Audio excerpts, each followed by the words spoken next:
Hey everyone, quick update.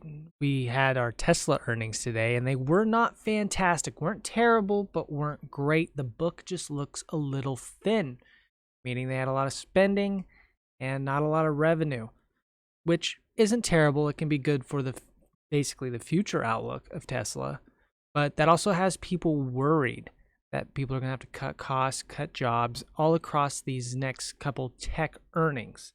That maybe the forecast isn't so bright. Now, with Tesla not being such a great earnings hit, we failed to break out of this infinite range. And what does that make me? Well, for once, it actually makes me a little bearish. Not in the sense that I think the market is all incredible doom, but I do think that possibly a pullback is basically incoming. With failing to break out of the range, I think that we are going to return to this high volume node down here and pick up more buyers. Because if you watch the action on the NQ and ES, every time we seem to approach the highs, we're just running out of steam and we just keep getting these quick flushes. We go back up and another quick flush. So I think that we're going to get a pullback. We're going to acquire more buyers, and then we can continue our charge back up top. Because in my opinion, the next FOMC release, they're going to do their final little rate hike of 0.25 or maybe even call it quits, and we'll have our bull run summer. But at this moment, I kind of think that maybe we're going to get our last pullback going into that bull run summer.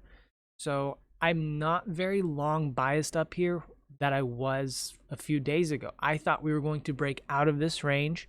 We've tried and tried and tried for, as you can see, several days now, and to no avail. We're just running out of steam. You can see it on volume, you can see it on footprint, on the DOM. Like every time we approach there, buyers just don't got enough.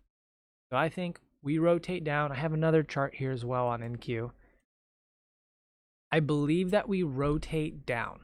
And let me see if I can draw something here.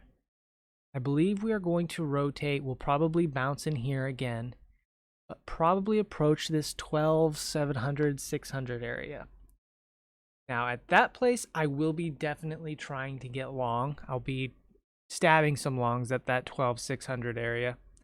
And then even if we do make one more push downwards to the 12,400s area, in the macro sense of view, I'm still very bullish, and I'll just be adding to my long terms, and I'll be scalping off of these levels. I'll be scalping long off of each of these yellow levels here. So yeah, macro view, I think we're going to be bearish maybe for a couple weeks, but I do reserve that right to completely change bias if for some reason one of these days we get some absurd buying volume and we actually break to the upside. If we do break to the upside above 13,300 and hold, then the bull run is back on and we're pretty confident. But as of right now, I'm erring with an extra side of caution, and I might actually buy some puts tomorrow. We'll see kind of how the market opens, but I would not be against it to buy some puts, and then basically my stop loss would be basically just at the highs. If we go ahead and break the highs, then yeah, bull market's back on. But until then, I'm reserving that bearish judgment and saying that we're going to have to go collect more buyers down low in order for us to move higher.